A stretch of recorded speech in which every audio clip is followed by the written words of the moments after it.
Hello everybody. In this speech I will teach you how to do a parkour roll. Or no, parkour side vault. Now, have you ever tried to escape your pursuer, but you just can't do it because you don't know the exact side vault in order to do this move? Well, you don't have to look any further because you don't even have to go on YouTube. I have it right here in the palm of my hand. No, I don't. So, this is an easy way to get rid of pursuers and people you are trying to run away from, such as cops and idiots. I'm kidding. So, this goes to you, Ben. This speech is all about the side vault. This will teach you how to easily get away from people, and this is pretty much the simplest and easiest way to get over an obstacle.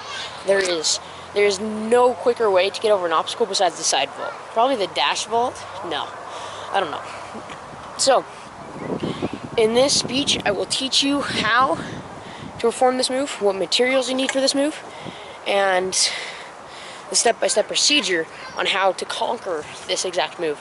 And later, I'll give you some tips and advice on how to get better at parkour if you wanted to learn this, and how to get better in this side vault. So now we got all that covered. Let's move on to the materials. So in order to do this move, you would need something about knee to waist height. This works perfectly right here. Just this thing right there. Because, I mean, it's my waist. Yeah, see? Waist, yeah. So then you will need a lightweight jacket if it's cold. It's 41 degrees out here. 47, I don't know anymore. So, lightweight jacket. You want lightweight so you have more mobility with your moves and all. And then you want some sweatpants. Sweatpants make you look professional and will help sustain a lot of injuries because they take a lot more slack than like skinny jeans or something, Ben. And then you will also need a good pair of running shoes. I myself prefer the NLS 1s. They are from Tempest Free Running. They are amazing, great shoes. Great for climbing up walls, bar work, all that kind of stuff that you would need. Has a flat sole. Perfect for working, just training anywhere in general. They're great shoes. They look awesome. Look it up on the internet, Tempest Free Running NLS 1. And then, so, now that we got the materials covered down for this exact move, let's move on to the step-by-step procedure.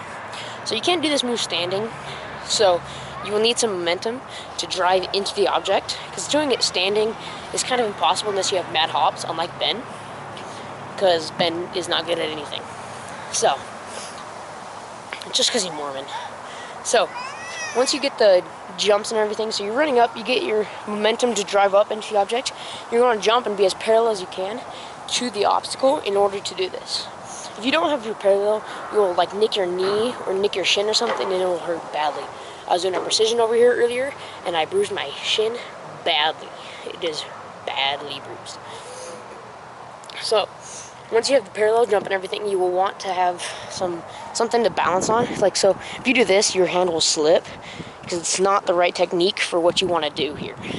So you're going to want to have your hand like this. One thumb on the other side and then the other four fingers right here so you can have some momentum and balance right there. Because once you jump and put your hand here, all the momentum is going to be transferred into the object. So once you're like this, you're going to need something other to push you forward and land. Because once you have all that stuff down, then it's pretty much easy. Like, so once you put your hand down, what I do to get my momentum back in order to get me forward is I fling my knee back. Like, if you ever like just like rock your knee back and forth with your foot, it's pretty much the same thing, except you're in the air doing it. So this is what it should look like in a step-by-step procedure, and this is exactly how it should look like once you have all of your steps down and maneuvered.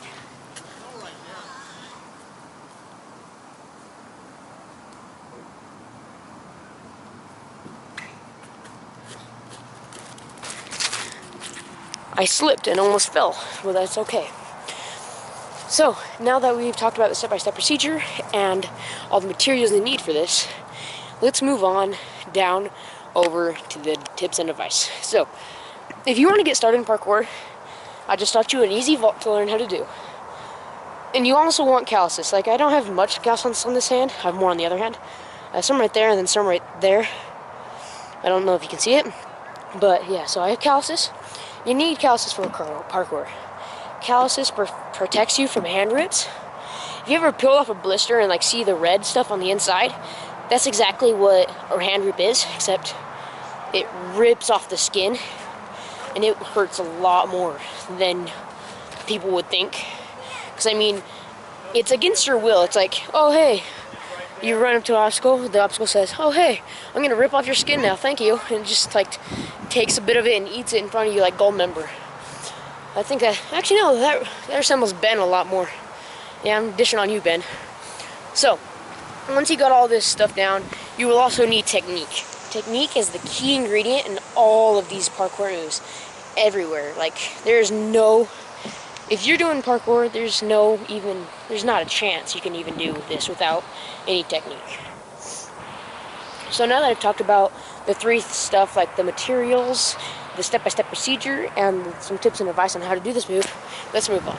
So, this is the fastest and easiest way in order to get away from a pursuer or a person that's chasing you.